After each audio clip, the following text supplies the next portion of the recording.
దళితులు బహుజన సైన్యం అర్ధశతాబ్దపు అక్షర యోధుడు కత్తి పద్మరావు మన కత్తి పద్మరావు అక్షరాలే మన ఆయుధాలు ఓసారి చదివి చూడు అక్షరాలే మన ఆయుధాలు ఓసారి చదివి చూడు అర్ధశతాబ్దపు అక్షర యోధుడు కత్తి పద్మరావు అర్ధశతాబ్దపు అక్షర యోధుడు కత్తి పద్మరావు అక్షరాలే మన ఆయుధాలు ఓసారి చదివి చూడు అక్షరాలు మన ఆయుధాలు ఓసారి చదివి చూడు శతగండాలను రాసినోడు రా కత్తి పద్మరావు శతగండాలను రాసినోడు రా కత్తి పద్మరావు శతగండాలను రాసినోడు రా కత్తి పద్మరావు రాసినోడు రా కత్తి పద్మరావు అవి శతజ్ఞులై పేలుతున్నవి భారతాల నేడు అతడే అతడే అతడే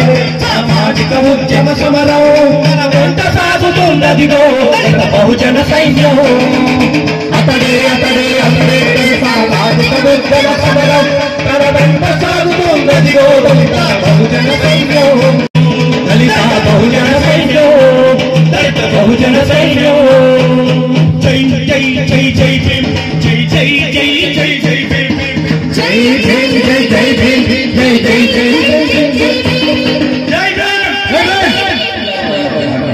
రాజ్యాంగం డాక్టర్ బిఆర్ అంబేద్కర్ యొక్క స్ఫూర్తి భారతదేశ వ్యాప్తంగా ఈ రోజున చర్చలో ఉంది.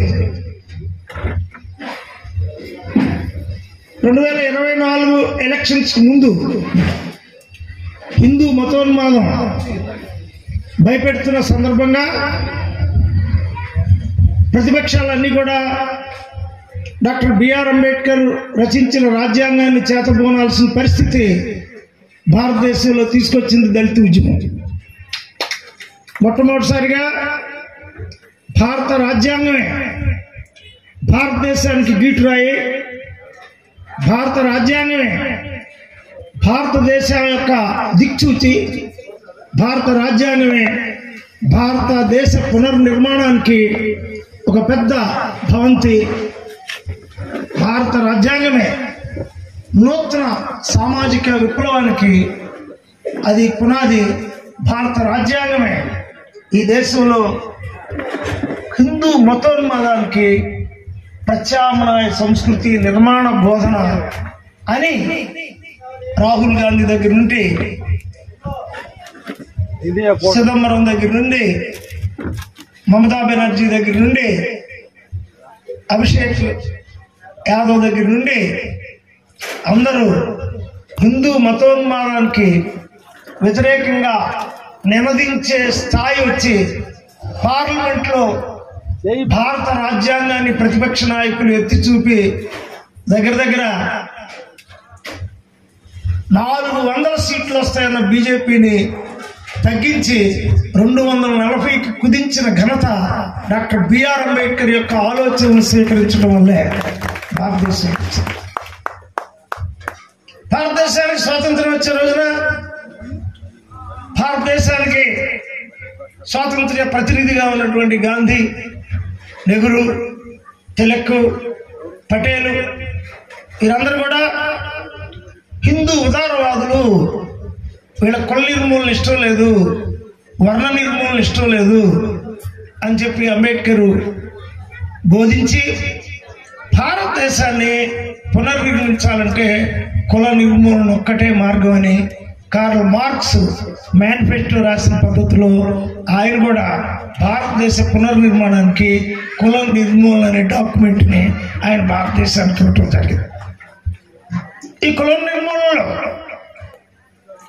ఆయన 5 ప్రతిపాదనలు చేశాడు. ఒకటి, భారతదేశంలో కులం ఒకనాడు వచ్చిందే కానీ అది నిజం కాదు. కులం అనేది కులం పునాదుల మీద ఒక జాతిని నిర్మించలేరు, సౌండ్ పెట్టి లేడా, ఒక నీతిని నిర్మించలేడు అని చెప్పి ఫస్ట్ టైం ఏ కులాన్ని అయితే గాంధీ నమ్ముకున్నాడో, ఏ బ్రాహ్మణ వర్గ ఆధిపత్యాన్ని అయితే నెహ్రూ నమ్ముకున్నాడో, కాశ్మీర్ పండిట్గా వచ్చి భారతదేశానికి ప్రధానమంత్రి అవదలుచుకున్నాడు, ఏ గుజరాత్ నుంచి వచ్చిన పటేల్ హోమ్ మినిస్టర్ అవదలుచుకున్నాడు, వీళ్ళందరూ కూడా హిందూ సాంప్రదాయవాదులు. హిందూ మతోన్మాదులైన సావర్కరు, హిందూ మతోన్మాదులైనటువంటి గోల్వాల్కరు, వాళ్ళకి వీళ్ళకి పెద్ద తేడా లేదు. గాంధీ గారు కూడా ఆర్ఎస్ఎస్ క్యాంపులకు అటెండ్ అయ్యాడు ఆయన అని నిరూపించి వీళ్ళందరూ హిందూవాదులే.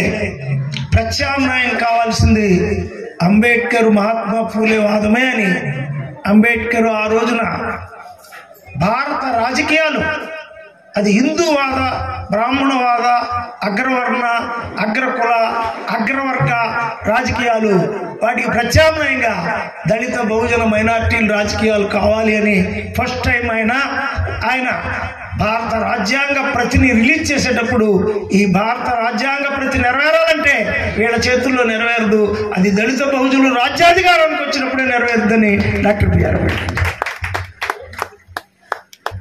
మంచి మాటలు వచ్చినప్పుడు కొంచెం చప్పట్లు కొట్టండి. డాక్టర్ బిఆర్ అంబేద్కర్ కుల నిర్మూలన సామాజికవాది, కుల నిర్మూలన ఆర్థికవాది, కుల నిర్మూలన సాంస్కృతికవాది, కుల నిర్మూలన రాజకీయవాది. కుల నిర్మూలన సామాజికవాదంలో ఆయన చెప్పిందంటే మనం చదువుకుంటే ఈ బ్రాహ్మణులు అధిగమించవచ్చు. అక్షరం ఒకటి సొత్తు కాదు, అక్షరం అనేది